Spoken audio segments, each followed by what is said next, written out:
All right, we're going to talk about tips when posting on social media. Tip number 1, get Matt stuff. Yeah, get Matt. Get Matt. Sorry. Tip number 2, post pictures of burgers, and then you're going to be fine.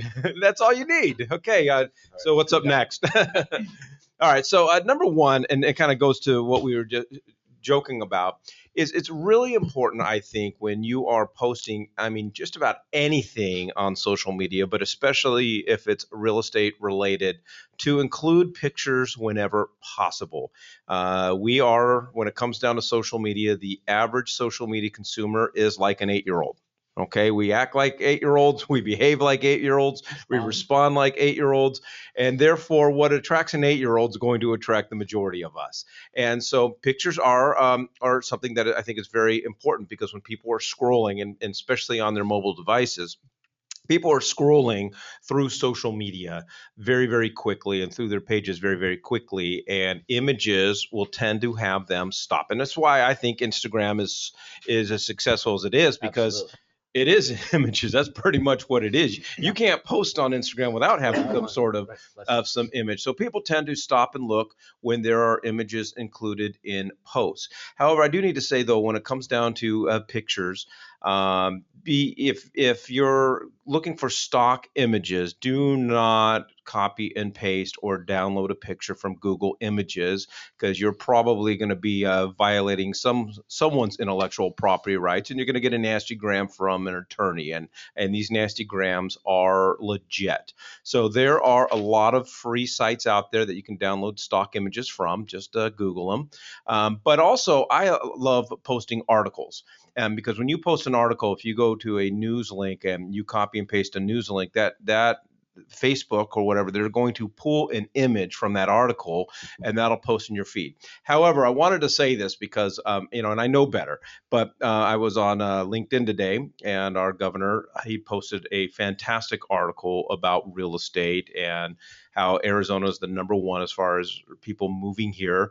And the tendency is, oh, that's a great article, I'm going to copy and paste it and post it without actually reading the article. Well, the article was from Redfin.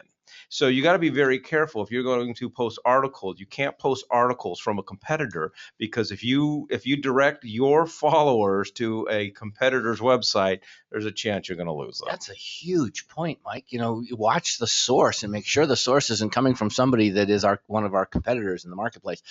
2 issues on the image thing. Number 1, 80% of all of the ways in which people communicate, 80% of America is graphic. So in other words, no matter what your behavioral assessment is, 80% of America will respond to a graphical image. Now, graphical images should have something to do with the article. Now they don't necessarily have to. They could be something provocative that gets you to stop, and then the article is about chicken soup. But the reality is it really should be about the article.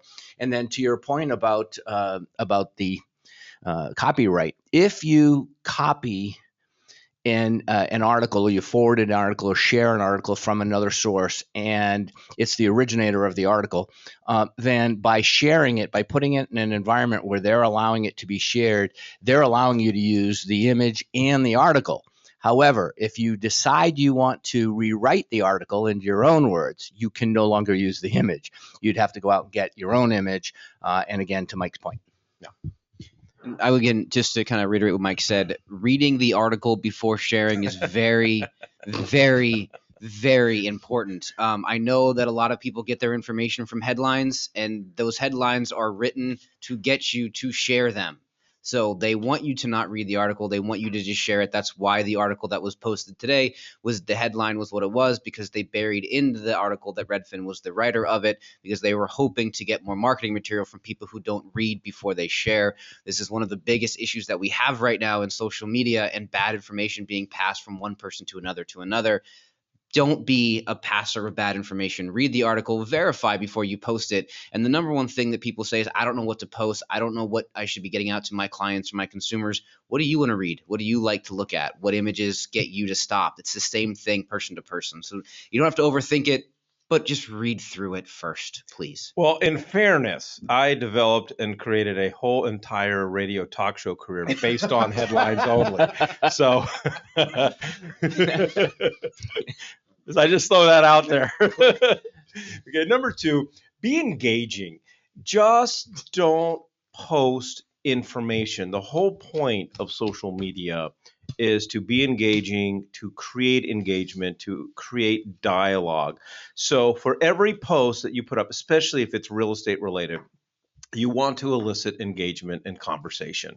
So you've got to be careful, not careful, you got to be strategic on what you post, how you post, and what is the plan to create engagement. The more engagement, and what I love, when you have more engagement, if you post something and 50 people comment, well, all those 50 people get alerts from Facebook that so and so just commented. So it's going to create more traffic for each individual post. So the more engagement, the more alerts your followers will get.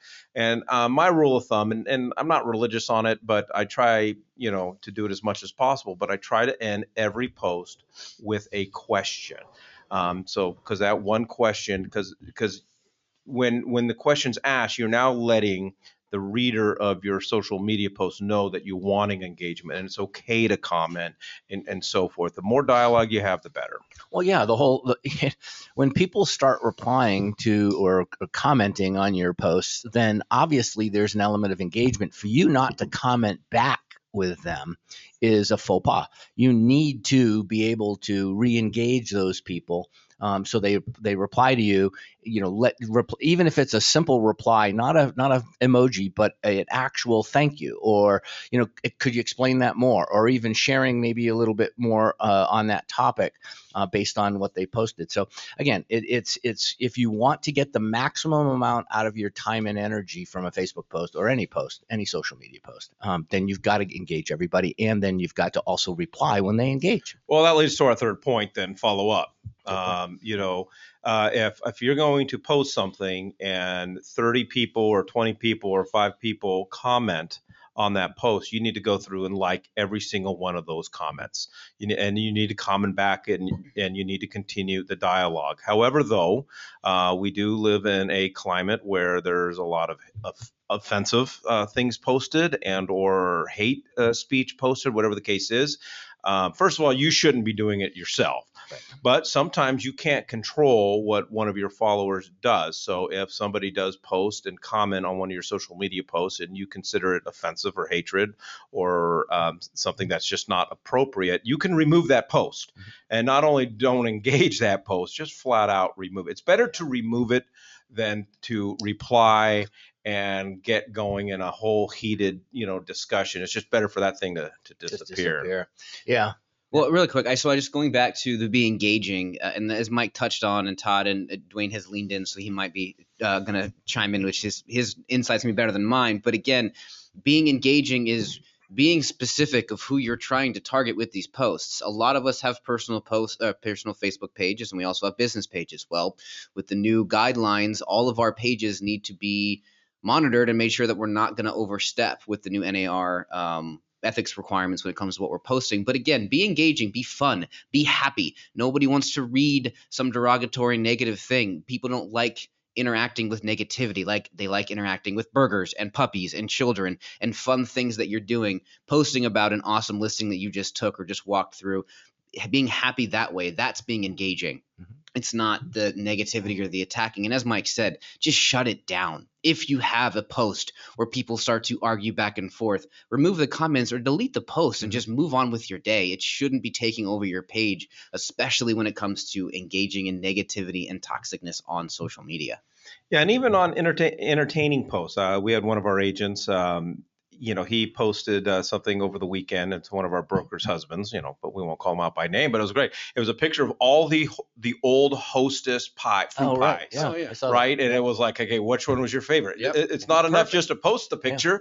Yeah. It was engaging. I was trying to find the post because that was my example. It was a great one. Asking, it's nostalgic. Yep. It's something that everybody can relate to. I remember those pies, and I know I'm way younger than everybody else in this room.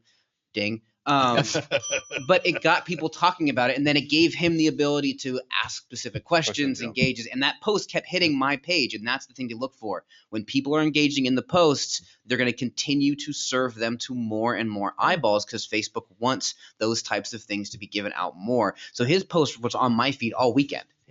Yeah. If you're going to do something like that too, like if you noticed on that specific post, he answered lemon was my favorite. And so the fact was that was great because it poked the people too 'Cause I that agree. didn't like I agreed lemon. to it. I said that was my favorite, but you got to eat it frozen. Well, because all Hostess needs to be eaten frozen. very cold, yeah. But this is one of those things where he poked that bear and got me to almost to pine in on it just so I could say, no, cherry was my favorite. So he did a great job. It was just an awesome Good job, angle. Tom. Yeah, that was a fantastic yeah, that post. was pretty good.